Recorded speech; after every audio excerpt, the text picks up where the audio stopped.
Buenos días, familia. Qué chévere, qué bueno estar juntos de nuevo este domingo.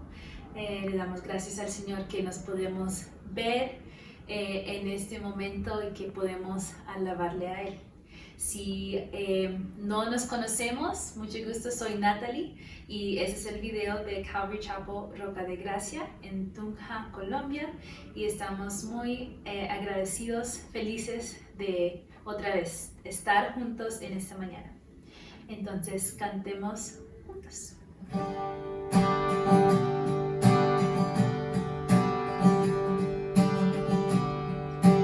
Quiero vivir cerca de ti, que sea real el cielo en mí.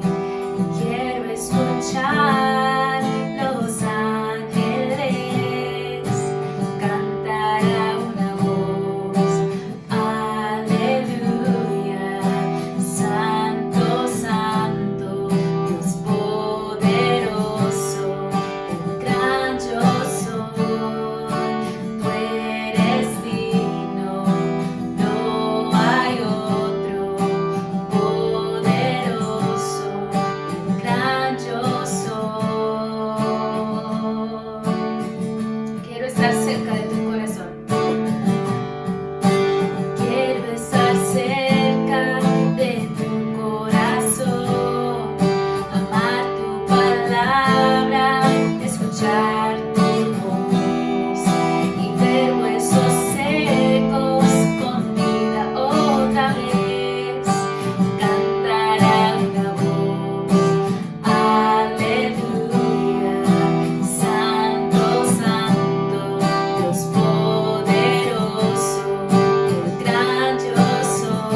que servimos, Él es grande.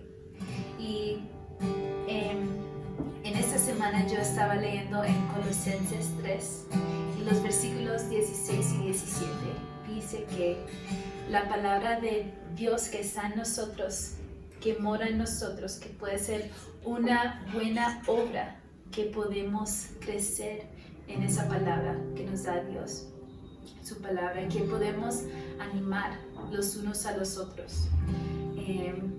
Y por algunos, quizá en esta semana hubo novedades o cosas inesperadas, pero yo he visto que en esos momentos de cuando uno siente que no tiene el control, porque no tiene el control, o hay esas novedades que son tan difíciles a veces, he visto que compartiendo con otras personas que conocen de Dios, otras personas que también están leyendo la Biblia y aprendiendo del Señor, puede animar y levantar uno cuando está ahí desanimado. Entonces, en esas canciones, si los conoces o no, el punto es que nosotros podemos ser animados en ese tiempo de alabanza, que podemos tomar un espacio de dejar nuestras preocupaciones, cosas que nos cargan a un lado, para acordarnos que el Señor es soberano sobre todo y que Él tiene cada cosa en su mano y no hay nada que a Él le tome sorpresa. Y una de las cosas que Él dice en su palabra, por ejemplo, es que nosotros podemos venir a Él, los que estamos cansados, y podemos encontrar un descanso. También su palabra dice que en este mundo va a haber tribulaciones, pero podemos tener paz en Él, porque Él ha vencido este mundo. Entonces, mi oración es que ese tiempo puede ser un tiempo con tú y con el Señor, que tú puedes experimentar su bondad para contigo, el amor que tiene para ti y la gracia que Él quiere darte en esta mañana. Entonces, algo para reflexionar antes de seguir cantando.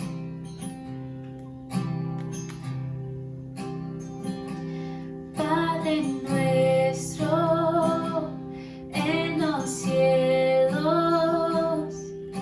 santo es tu nombre, que venga tu reino, tu voluntad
queremos lo mismo aquí en tu tierra.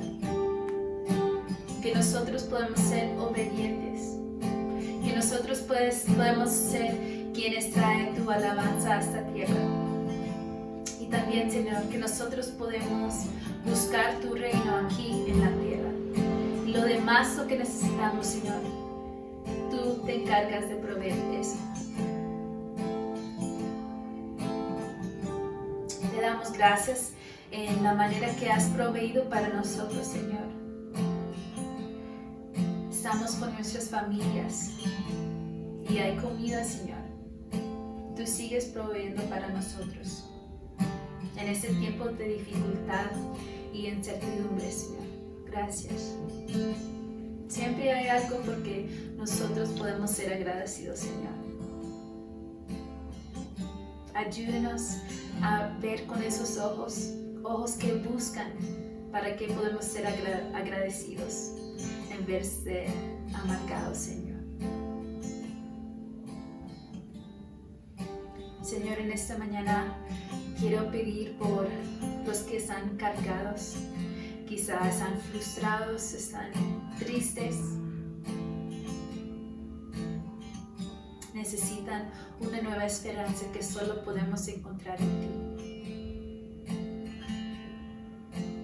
Pido que podamos conocerte un poco más profundamente, Señor.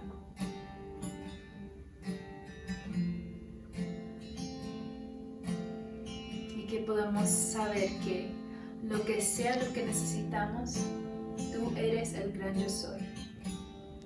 Y podemos encontrar eso, lo que necesitamos en ti, Señor.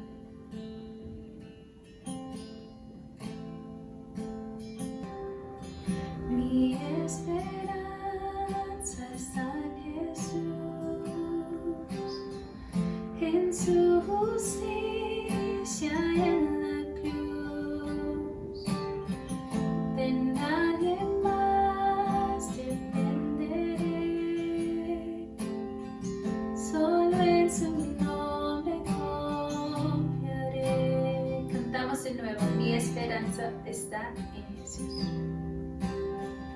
Mi esperanza está en Jesús,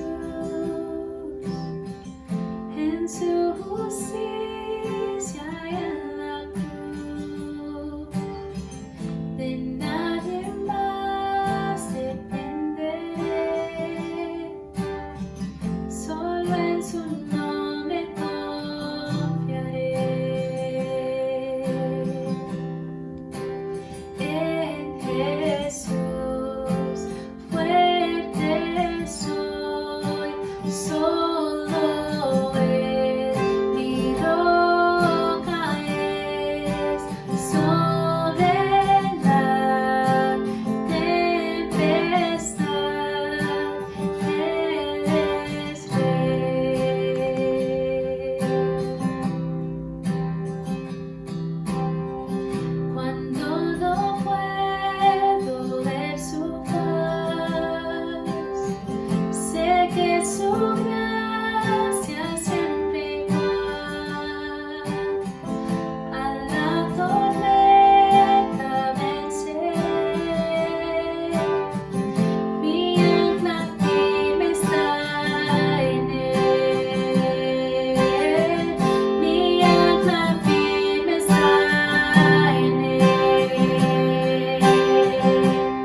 lucha defender,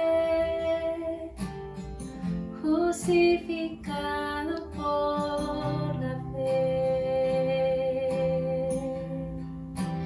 en Jesús, fuerte soy, solo Él mi roca es, sobre la tempestad Él es rey.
gracias por este tiempo de alabanza y adoración.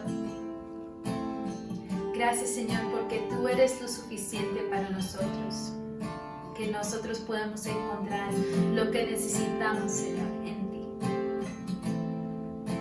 Señor, pedimos perdón por esos tiempos que tenemos nuestra vista en las circunstancias, o quizá pensamos que nosotros podemos hacer lo que necesitamos para lograr donde necesitamos llegar, Señor. Ser autosuficientes, pero de una manera tan orgullosa de pensar que, tranquilo Dios, tú puedes descansar y yo hago todo. Perdónanos, Señor.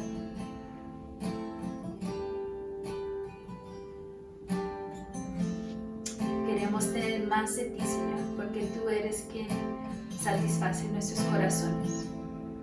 Y nosotros reconocemos eso en este momento. Pido para tu palabra, Señor, que puede ser una buena obra en nuestros corazones, en nuestros hogares, Señor. Pido por Ricardo que lo llenes con tu espíritu, Señor, y que tú le des las palabras que nuestros oídos y corazones necesitan escuchar en esta mañana, Señor. Te adoramos porque eres tan bueno con nosotros. En tu nombre, Cristo, oramos. Amén.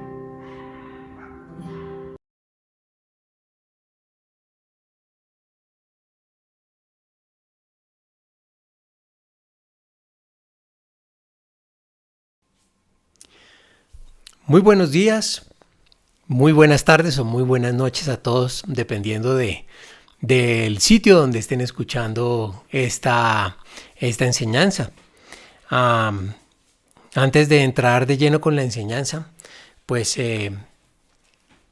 quiero expresarles a nombre de la familia Velandia Lesport, a nombre pues de mi esposa, de mis dos hijos, de Samuel y de David, que los extrañamos muchísimo, que estamos ansiosos por saludarlos a través de un abrazo, de un estrechón de mano, y que, bueno, Dios permita que pronto este enclaustramiento obligatorio, forzoso, necesario, termine pronto y podamos precisamente saludarnos como tenemos por costumbre, con un buen estrechón de mano, viéndonos la cara, viéndonos sonreír presencialmente y no virtualmente. Los extrañamos de verdad muchísimo. Dios permita que pronto podamos vernos.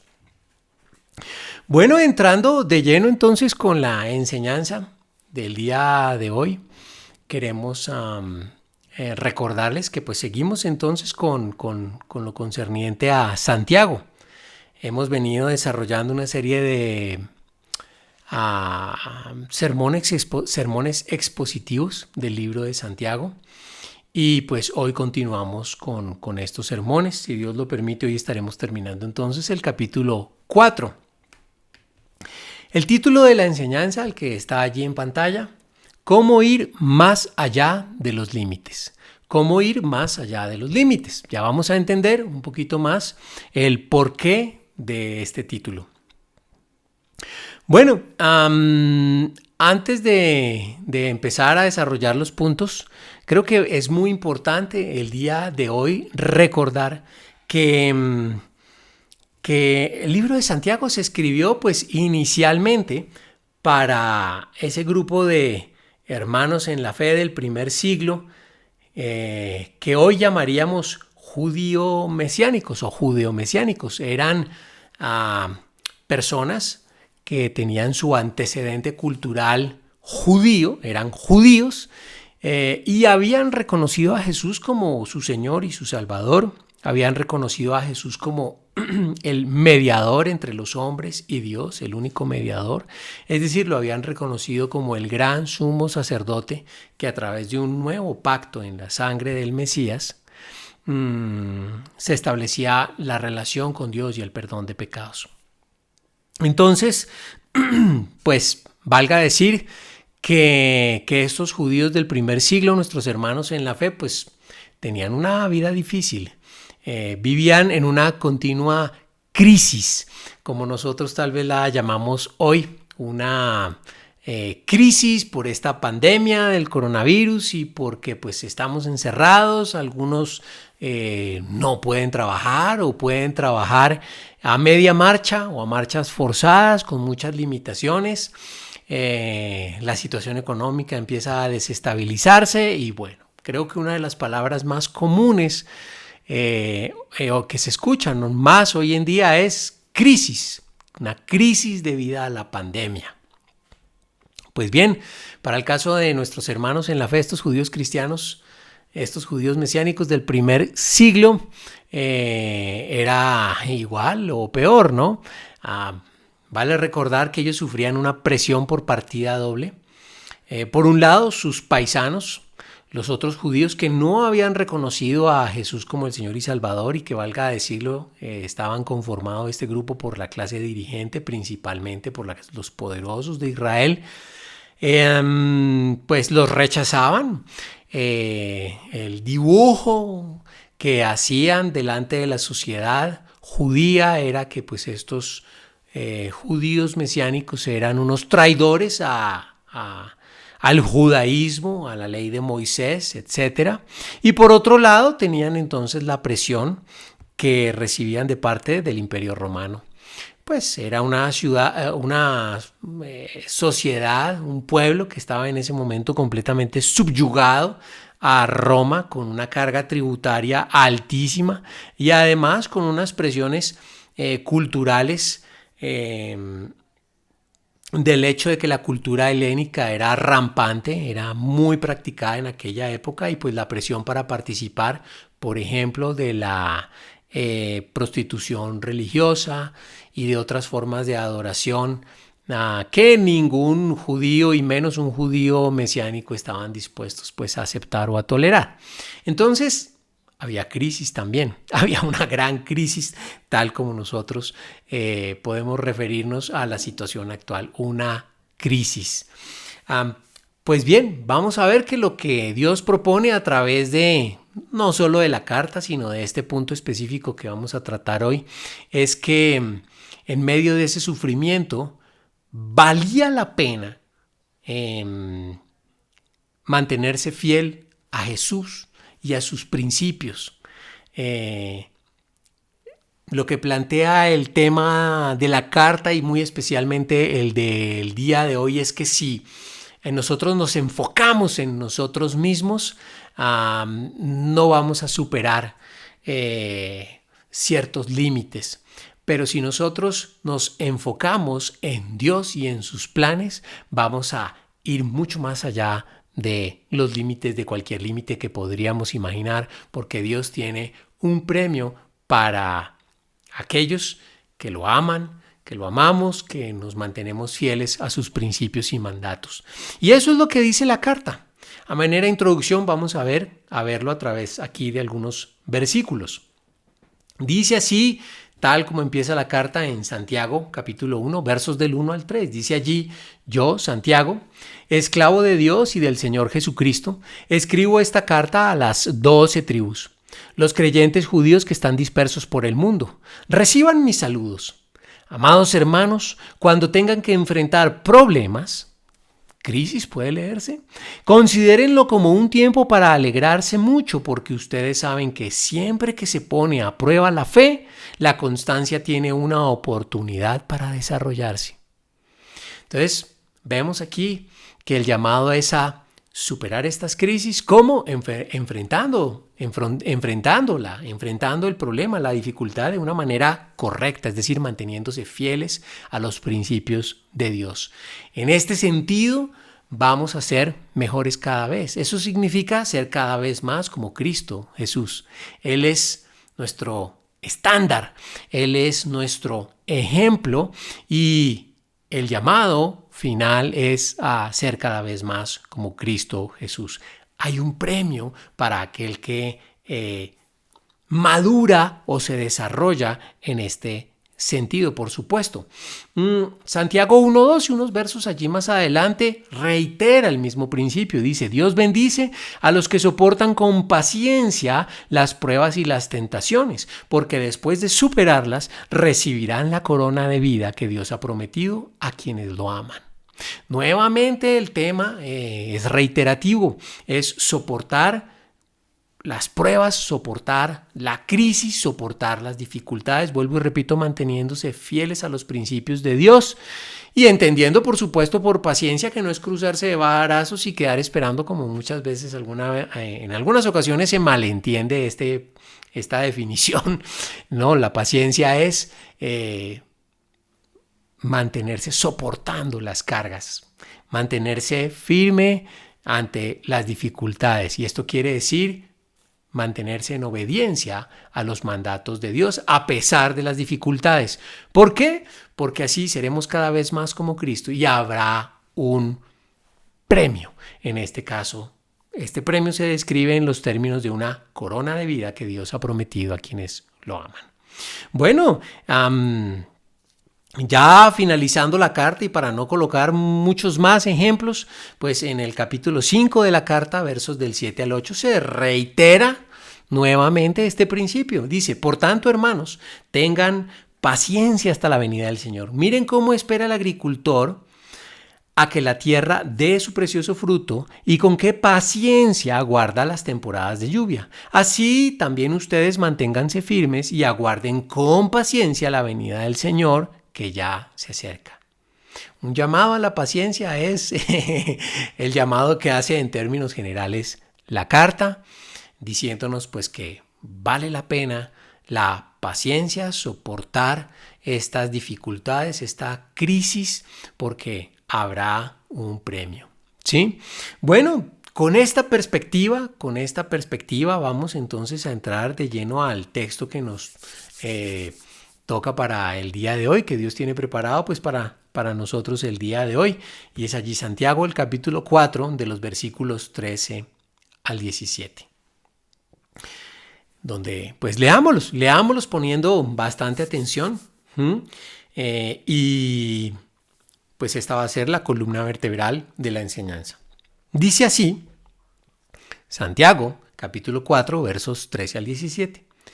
Presten atención ustedes qué dicen. Hoy o mañana iremos a tal o cual ciudad y nos quedaremos un año. Haremos negocios allí y ganaremos dinero. ¿Cómo saben qué será de su vida el día de mañana? La vida de ustedes es como la neblina del amanecer. Aparece un rato y luego se esfuma. Lo que deberían decir es, si el Señor quiere, viviremos y haremos esto o aquello. De lo contrario, están haciendo alarde de sus propios planes y semejante jactancia es maligna. Recuerden que es pecado saber lo que se debe hacer y luego no hacerlo. Bueno, los invito a que hagamos una oración porque Dios nos permita comprender, discernir, hacer parte de nosotros esta palabra y ponerla en práctica. Bueno, Padre, en el nombre de tu Hijo Jesús, te queremos dar gracias por tu palabra, te queremos dar gracias por esta oportunidad de conocerte un poco más y de ser edificados virtualmente. Por supuesto que seguramente no es lo que es ideal de acuerdo a lo que tú has dispuesto. Pero bueno, Señor, aprovechamos estos momentos de crisis y de restricciones para, aprovechando la tecnología, edificarnos los unos a los otros y ser edificados por tu Santo Espíritu, gracias a la obra de Cristo Jesús. De manera que nos disponemos de la mejor manera posible para aprovechar este tiempo, porque los días son malos, como lo dice tu palabra. Entonces, Señor, gracias porque sabemos que nos escuchas, nos ayudas en el nombre de tu Hijo Jesús. Amén. Bueno, con este texto y con la introducción que dimos en mente, pues estos versículos nos presentan los motivos y la manera en que podemos ir más allá de los límites en esta vida. Nos responde múltiples inquietudes acerca de cómo construir en un futuro eterno. ¿Sí? El primer punto, por supuesto, tal como lo mencionamos en la introducción, de la misma manera que nuestros hermanos judíos mesiánicos allí en el primer siglo estaban viviendo una crisis, pues nosotros también en este momento estamos viviendo una crisis y aún así el llamado que reciben es a desechar nuestros planes egoístas. Son efímeros. No hay forma de trascender con unos planes enfocados en nosotros de manera egoísta. No van a prevalecer con la autoridad de la Biblia, lo podemos afirmar, como lo vamos a desarrollar poco a poco. Miremos, recordemos lo que dice el versículo entonces 13. Dice, presten atención ustedes que dicen, hoy o mañana iremos a tal o cual ciudad y nos quedaremos un año. Haremos negocios allí y ganaremos dinero. ¿Cómo saben qué será de su vida el día de mañana? La vida de ustedes es como la neblina del amanecer. Aparece un rato y luego se esfuma. Y bueno, valga decir que esa es la mera verdad en relación con la existencia humana. En estos tiempos de crisis debido a un virus muy contagioso y que se ha venido expandiendo en el mundo entero, la mera verdad es que podemos contagiarnos en cualquier momento y a los pocos días incluso morir. Pero la cosa es aún más grave, tal como lo plantea aquí el texto bíblico, la vida del ser humano es como la neblina. Hoy estamos aquí y la verdad es que mañana no lo sabemos.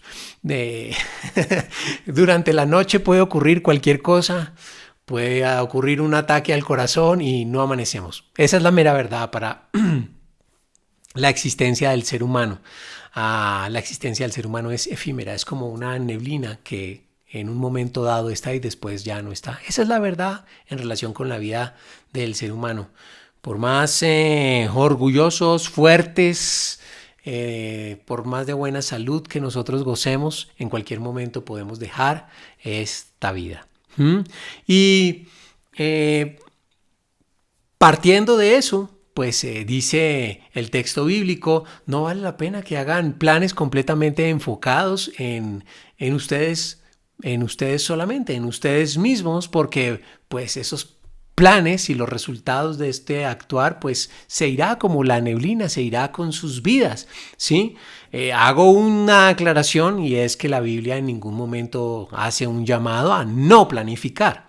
No es ese el punto aquí. La Biblia nos hace un llamado muy claro a planificar, pero a planificar, como lo veremos más adelante, teniendo en cuenta los planes de Dios.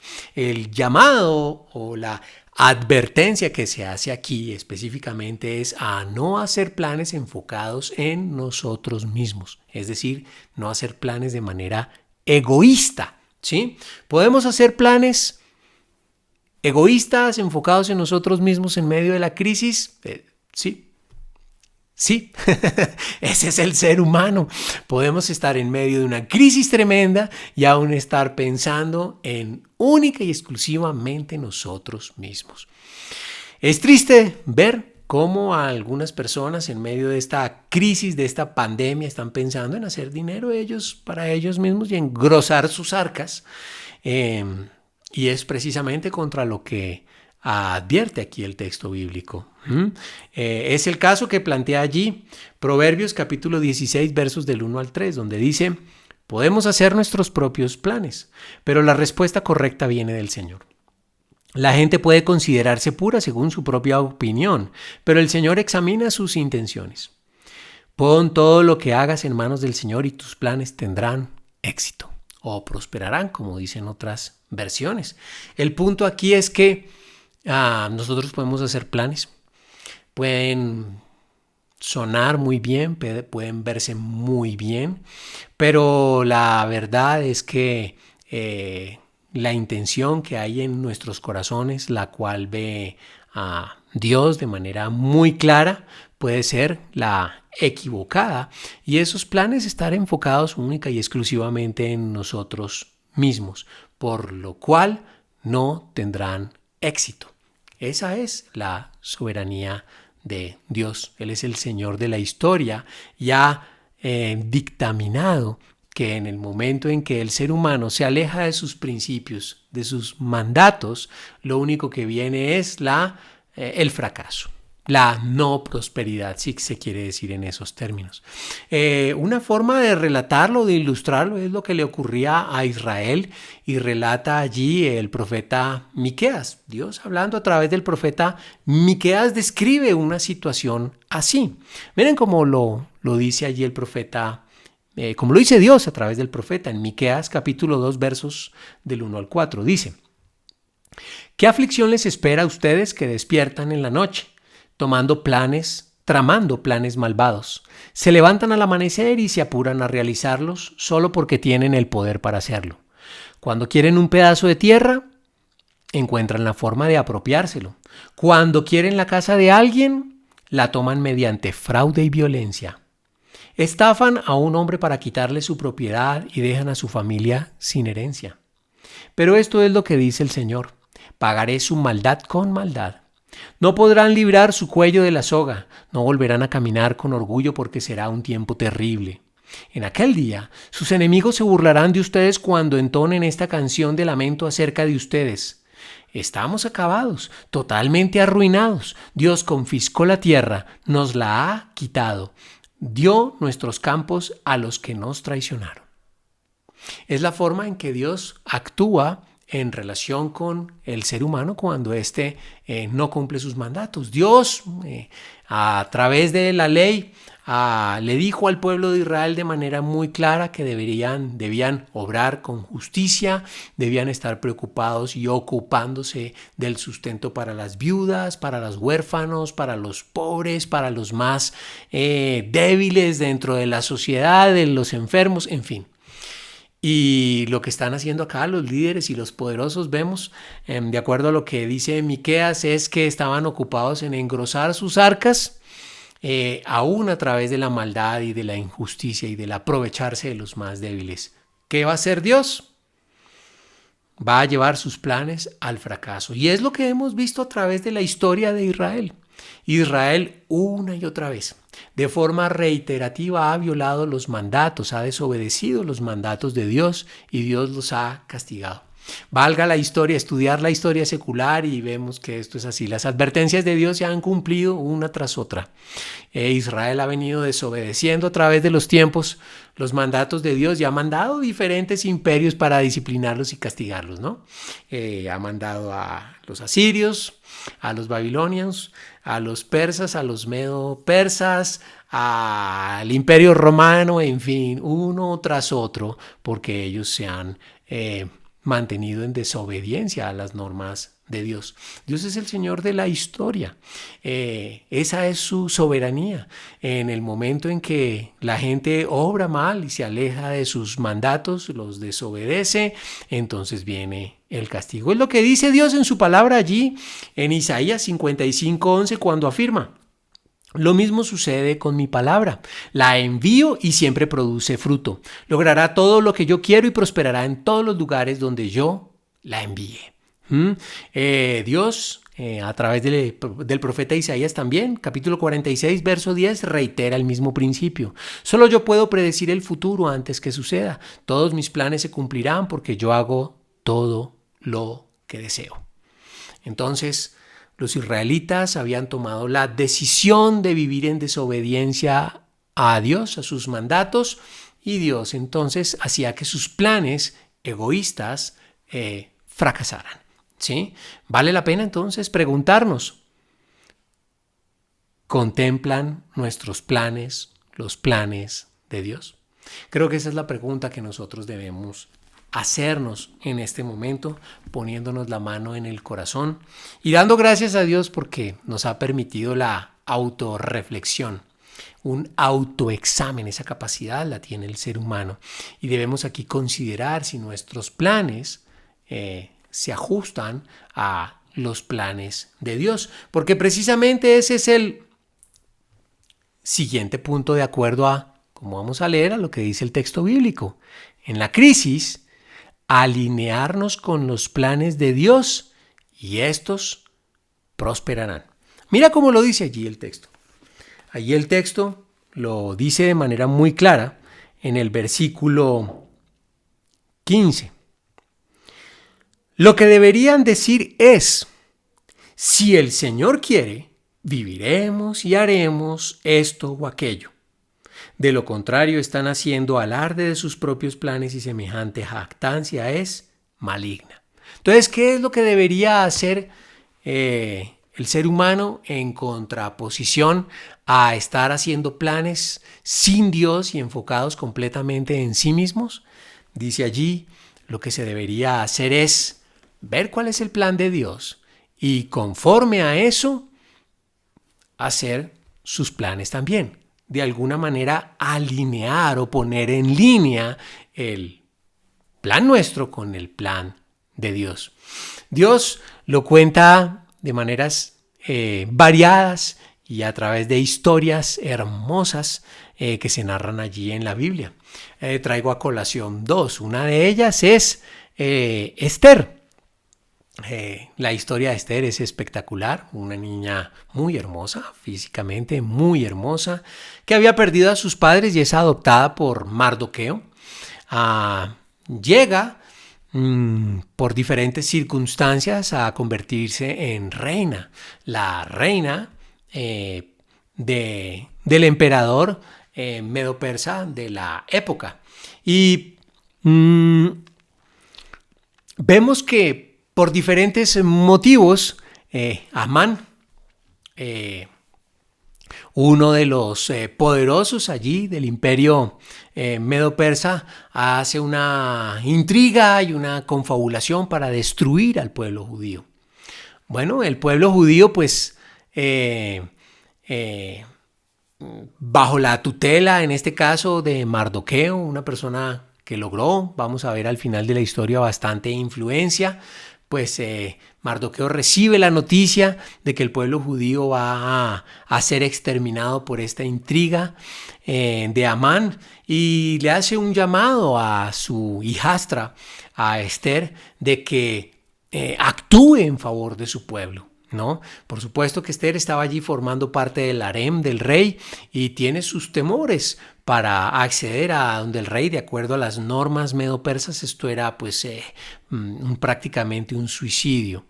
Vemos de todos modos que le transmite sus temores Esther a Mardoqueo y lo que le dice Mardoqueo hace que ella alinee sus planes en relación con los planes de Dios. Vamos a leer el texto y ver lo maravilloso que es esta historia y cuánto podemos aprender de ella. Allí en Esther, capítulo 4, versos 10 al 17, dice: Entonces Esther le ordenó a Atac que volviera a ver a Mardoqueo y le diera el siguiente mensaje.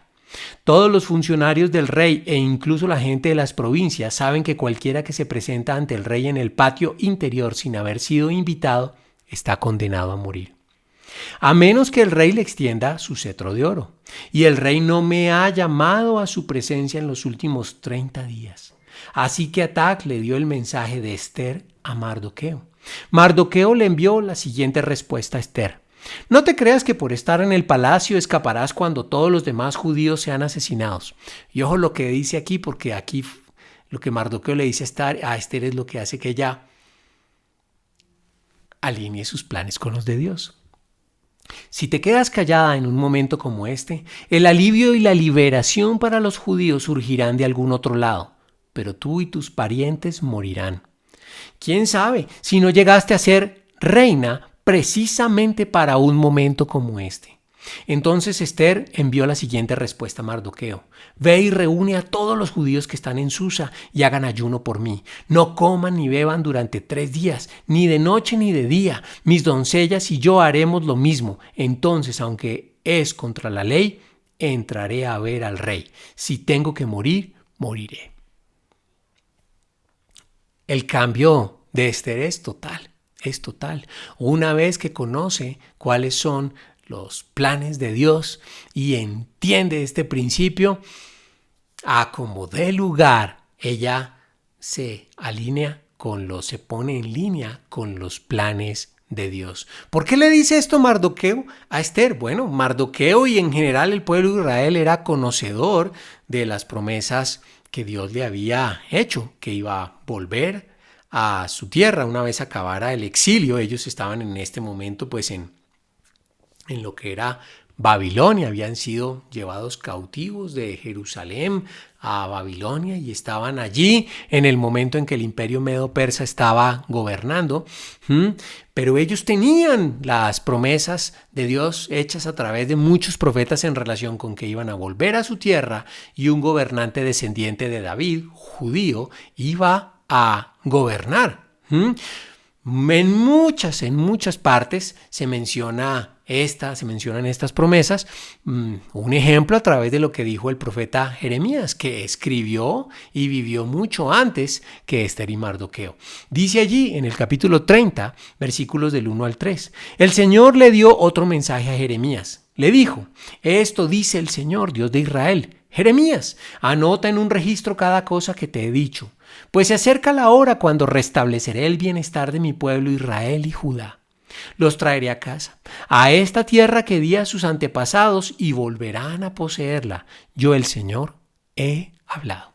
Entonces ellos estaban seguros de la fidelidad de Dios y sabían que Dios tarde o temprano iba a cumplir esta promesa de que el pueblo judío volvería a su tierra bajo el gobierno de un descendiente de David, como lo dice allí más adelante el mismo Jeremías, capítulo 30, versos 8 y 9. Pues en ese día, dice el Señor de los ejércitos celestiales, quebraré el yugo de sus cuellos y romperé sus cadenas. Los extranjeros no serán más sus amos, pues mi pueblo servirá al Señor, su Dios, y a su rey descendiente de David, el rey que yo le levantaré. Aquí, por supuesto, el profeta hace una transposición, una profecía, una predicción muy al futuro, y sabemos que este rey es pues nuestro Señor Jesús, quien volverá por segunda vez para gobernar, ya no para morir por pecado. Pero lo que promete allí Dios es que volverán a su tierra y que un descendiente de David, es decir, un judío, estará al mando del pueblo. Los judíos, por supuesto, confiaban en estas promesas, y es por eso que Ester pone en línea sus planes con los de Dios, y una gran victoria ocurre.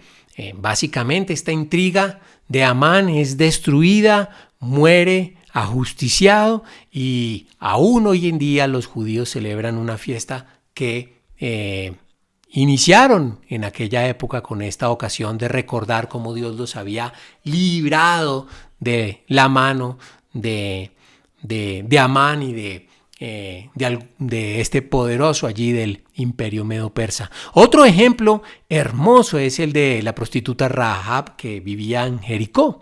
Esta prostituta pues sabía de la misma manera que muchos otros ciudadanos de que Dios, el Dios de Israel, había librado al pueblo de Israel de la opresión de la esclavitud a mano de los egipcios, y que Dios le había prometido al pueblo de Israel esta tierra de Canaán, en donde ella vivía. Así es como lo narra el libro de Josué. Dice allí en el capítulo 2, versos del 8 al 13. Esa noche, antes de que los espías se durmieran, Rahab subió a la azotea para hablar con ellos. Les dijo, sé que el Señor les ha dado esta tierra. Todos tenemos miedo de ustedes. Cada habitante de esta tierra vive aterrorizado. Pues hemos oído cómo el Señor les abrió un camino en seco para que atravesaran el Mar Rojo cuando salieron de Egipto. Y sabemos lo que les hicieron a Sejón y a Og, los dos reyes amorreos al oriente del río Jordán, cuyos pueblos ustedes destruyeron por completo. No es extraño que nuestro corazón esté lleno de temor. A nadie le queda valor para pelear después de oír semejantes cosas, pues el Señor su Dios es el Dios supremo arriba en los cielos y abajo en la tierra. Ahora júrenme por el Señor que serán bondadosos conmigo y con mi familia, ya que les di mi ayuda. Denme una garantía de que cuando Jericó sea conquistada, salvarán mi vida y también la de mi padre y mi madre, mis hermanos y hermanas y sus familias. Rahab está aquí hablando con los dos espías, con los espías que envía Josué para investigar, para que miraran cómo estaba el terreno allí en Jericó. Estos dos espías llegan a la casa de Rahab, y Rahab, conocedora de esta situación de este plan que Dios tenía en relación con el pueblo de Israel y con Canaán, pone en línea sus planes con los de Dios y decide ayudar a los espías, esconderlos y protegerlos, y logra una gran victoria. La historia termina, bueno, creo que todos la conocemos. Josué entra con el pueblo, dirigiendo al pueblo de Israel en esta primera conquista. Las murallas, que eran inexpugnables, de Jericó caen, y al caer, pues la ciudad es conquistada por los israelitas y solamente quedan vivos Rahab y su familia, tal como lo describe allí Josué capítulo 6, verso 25. Así que Josué le perdonó la vida a la prostituta Rahab y a los parientes que estaban en su casa, porque ella escondió a los espías que él había enviado a Jericó, y Rahab vive con los israelitas hasta el día de hoy. Momentos de crisis, de la misma manera que los judíos mesiánicos del primer siglo estaban enfrentando una crisis y reciben este llamado de ponerse en línea sus planes con los de Dios. Dios ha colocado estos ejemplos en su palabra.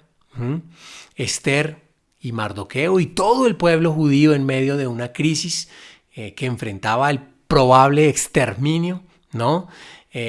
Sin embargo, Mardoqueo, conocedor pues de los planes de Dios, le hace un llamado a Esther y le dice: Dios no lo va a permitir, es mejor que te pongas en línea con los planes de Dios. Se pone en línea con los planes de Dios Esther y logra una gran victoria. De la misma manera, Rahab se pone en línea con los planes de Dios en el sentido de que sabía que Dios, el Dios vivo y verdadero, iba a entregar en manos de los israelitas a Canaán. Protege a los espías y les permite salir con vida de la ciudad, y ella logra una gran victoria salvando su vida y la de toda su familia. La pregunta entonces que debemos hacernos es: ¿qué estamos haciendo nosotros para unirnos a los planes de Dios?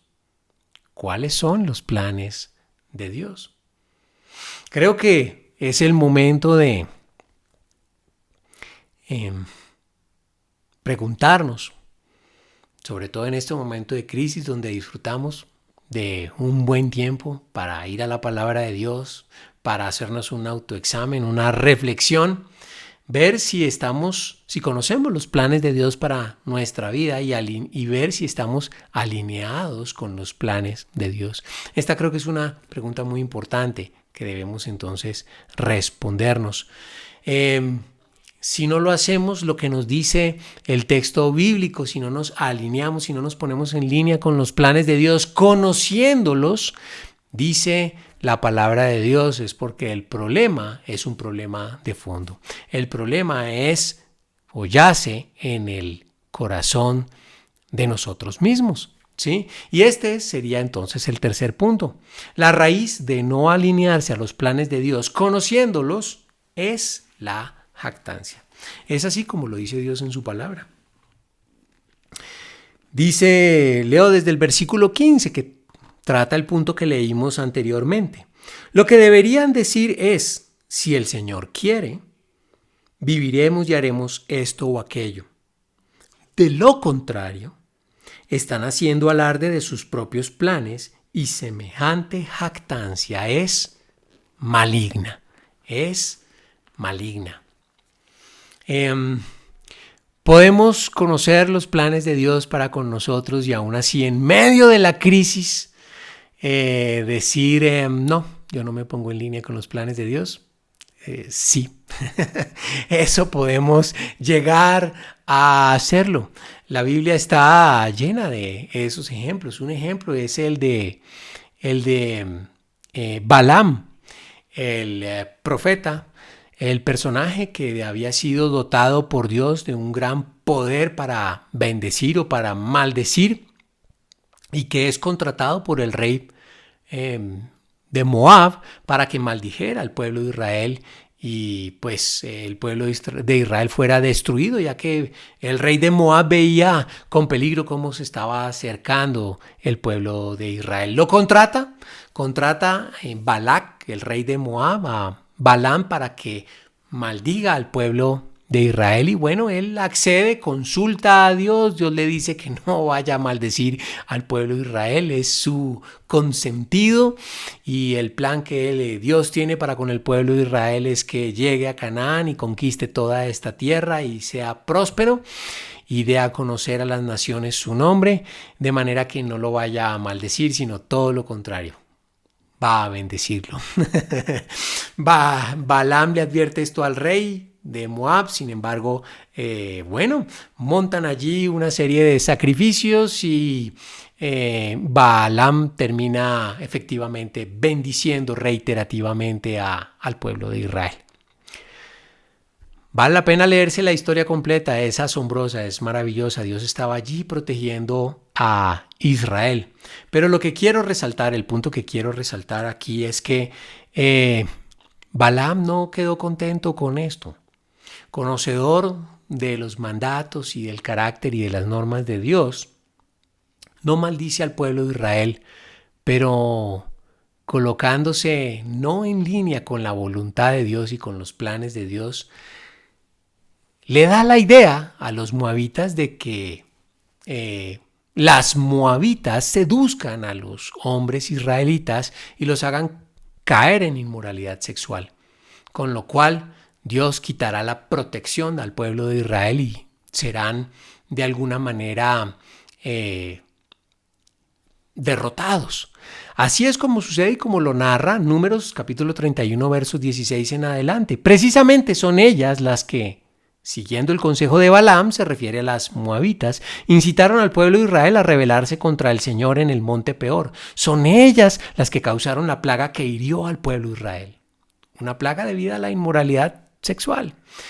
Bueno, hoy no hablamos de plagas, hablamos de pandemias, pero fijémonos cómo este profeta, esta persona que tenía un gran poder de palabra, otorgada por Dios, por supuesto, estaba pensando en el fondo cómo beneficiarse del dinero. El rey de Moab le había ofrecido dinero, básicamente.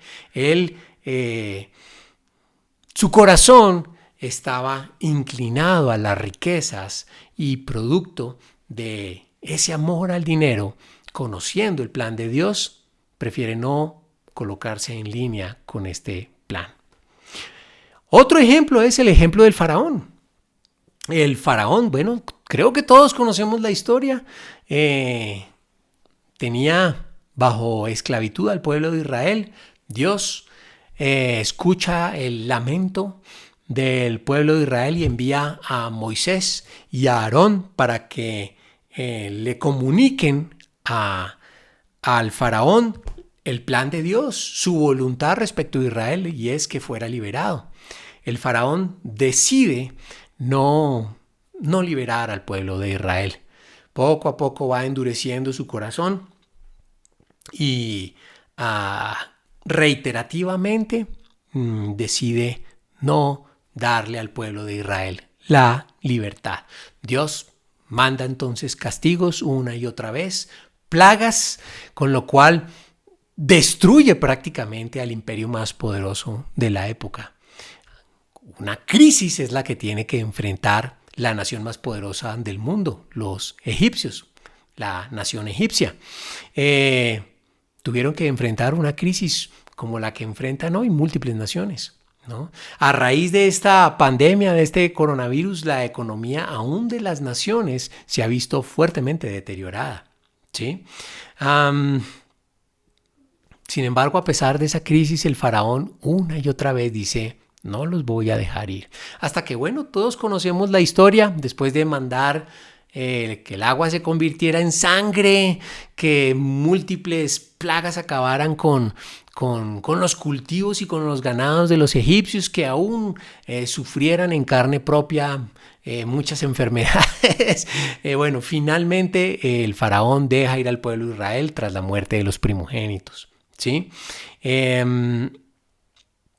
Y bueno, hermosas palabras las que le dice Jetro a Moisés, allí una vez que ya Israel está caminando por el desierto, en el capítulo 18, versos 9 al 11 del libro de Éxodo. Dice: Jetro se alegró mucho al oír de todo el bien que el Señor había hecho por Israel al rescatarlo de las manos de los egipcios. Alabado sea el Señor, exclamó Jetro, pues lo rescató de los egipcios y del faraón. Así es, rescató a Israel del poder de Egipto. Ahora sé que el Señor es más grande que todos los demás dioses, porque rescató a su pueblo de la opresión de los egipcios arrogantes.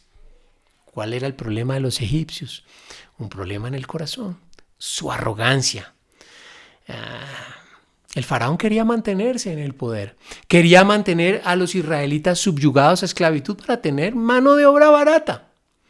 Y eso le impidió ponerse en línea con los planes de Dios. ¿Cuál es el deseo de mi corazón? ¿Qué es lo que en el fondo estoy yo deseando? Porque puede ser que eso sea lo que me esté a mí impidiendo colocarme en línea con los planes de Dios. Y el texto de Santiago dice claramente que eso es pecado. Y por ser pecado tiene, por supuesto, sus consecuencias. Disciplina, castigo de parte de Dios. Y con esto entramos entonces al cuarto punto que trata precisamente de esto. En crisis, no alinearse con los planes de Dios conociéndolos es pecado. Es pecado. Muchos ejemplos de esto pone la Biblia y me encanta cómo describe este principio allí nuestro Señor Jesús en una charla que tiene y que se describe allí en el Evangelio de Lucas, capítulo 12, versos 42 al 48, donde dice: y el Señor Jesús respondió: un siervo fiel y sensato es aquel a quien el amo puede darle la responsabilidad de dirigir a los demás siervos y alimentarlos. Si el amo regresa y encuentra que el siervo ha hecho un buen trabajo, habrá una recompensa. Les digo la verdad, el amo pondrá a ese siervo a cargo de todo lo que posee. Hay un premio. Pero ¿qué tal si el siervo piensa: mi amo no regresará por un tiempo, y comienza a golpear a los otros siervos y a parrandear y a emborracharse?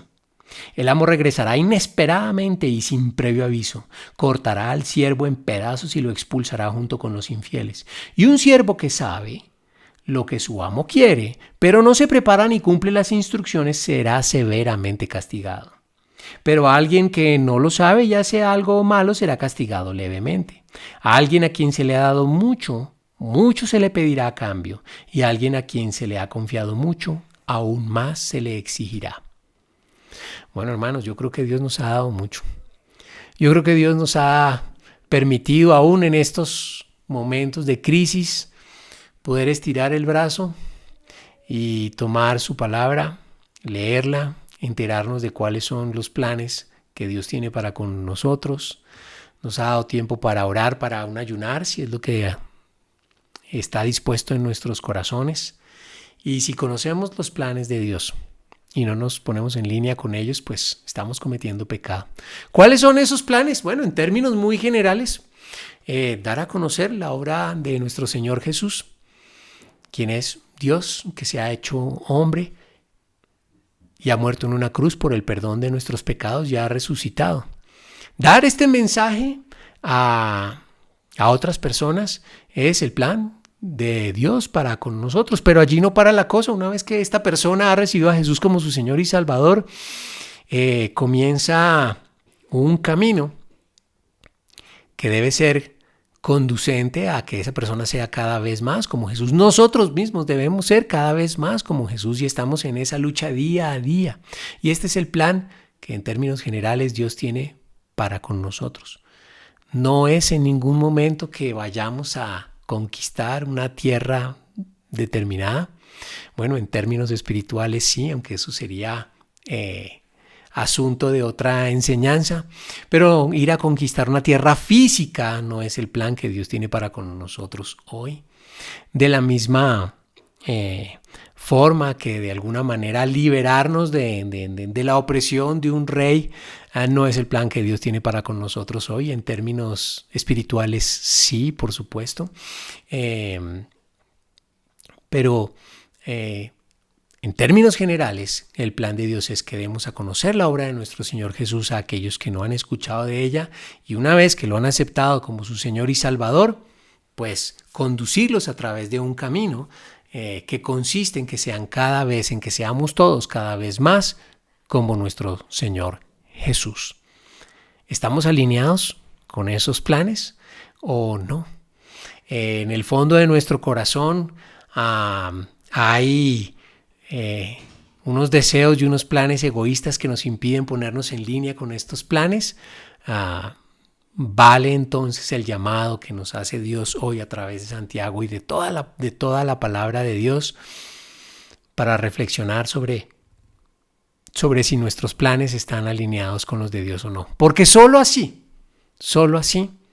podremos superar los límites que a veces como humanos nos colocamos. Nadie quiere quedarse viviendo estos momentos de crisis. Ni todos aspiramos a que esta época de pandemia terminará, llegará el momento en que podemos volver a salir a las calles sin ninguna preocupación. Dios dispondrá sabiduría en el corazón de alguien que descubra una cura y podremos volver a tener vidas, entre comillas, normales. Nadie quiere quedarse en una crisis por la eternidad, pero la mera verdad es que en este mundo el creyente vive en crisis y lo que Dios ha dispuesto para que enfrente esa crisis es que ponga en línea sus planes con los de Dios. Se mantenga firme, sea paciente, sea constante en esa vida de obediencia y viva una vida alineando sus planes personales con los de Dios. Es la única forma de trascender, de ir más allá de los límites que puede colocar la sociedad o que él mismo se puede colocar como ser humano y obtener una hermosa y preciosa recompensa en el futuro por la eternidad. Bueno, hermanos, esto es lo que Dios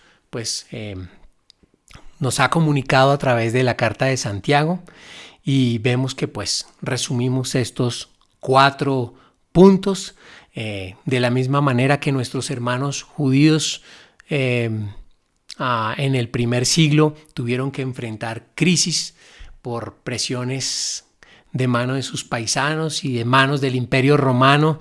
El llamado que recibieron fue a alinear sus planes con los de Dios.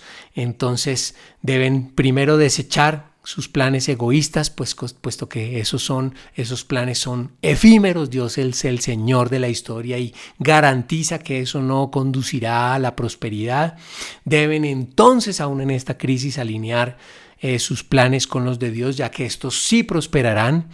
Si se conocen estos planes y no se colocan en línea con los de Dios, la raíz de esta situación es la jactancia humana y no alinearse con los planes de Dios es pecado y por supuesto habrá consecuencias. Hermanos, creo que hay mucho por reflexionar, mucho por orar, aún mucho por aprender de Dios en su palabra y necesitamos de su dirección.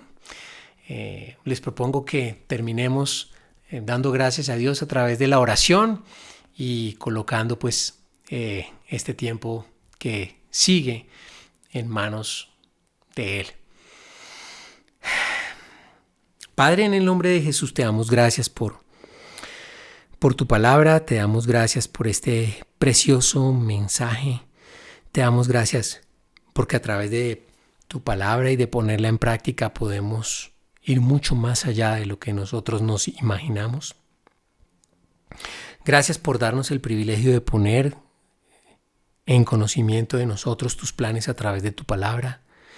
Gracias, Señor, porque podemos mirar a nuestro corazón y reflexionar y ver qué puede estar impidiendo el alinearnos contigo, con tus planes, poner esto delante de ti y rogar, Señor, por tu dirección y por misericordia para que podamos cada vez ser más como nuestro Señor Jesús.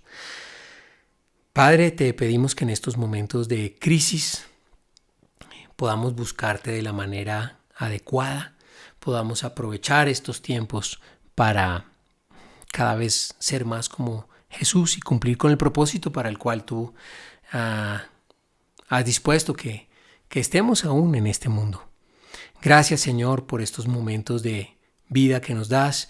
Gracias aún por esta crisis que pones delante de nosotros, porque eso es una oportunidad, tal como lo dice tu palabra, de ser cada vez más como nuestro Señor Jesús. De manera que gracias y danos la sabiduría para aprovechar estos tiempos de manera correcta. Ponemos en tus manos este tiempo en el nombre de tu Hijo Jesús, sabiendo que nos escuchas. Amén.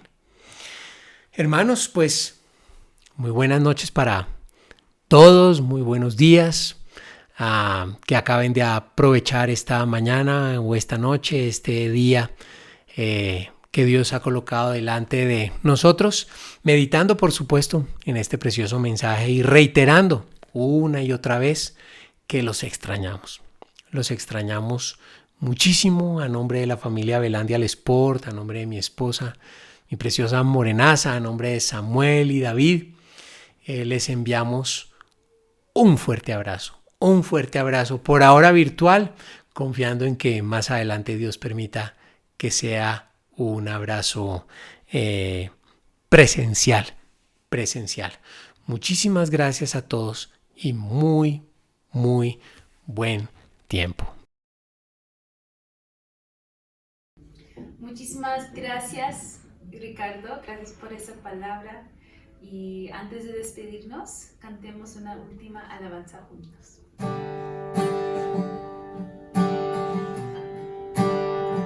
Te amo, Dios, grande es tu misericordia, con amor me sostiene, Señor.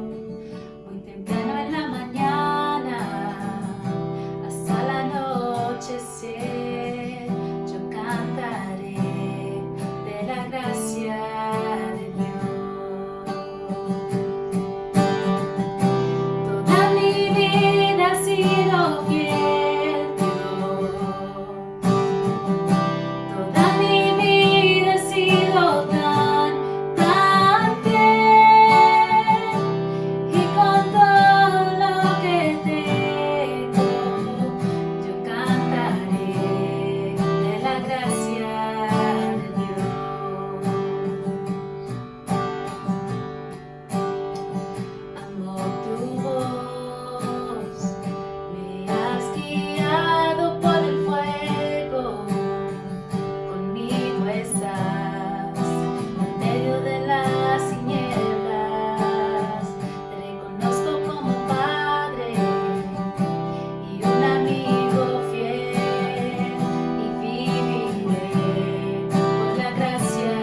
compartir con ustedes en esta semana, que nosotros podemos seguir animándonos con canciones, con salmos, con esas palabras verdaderas para animar unos a los otros. Que tengan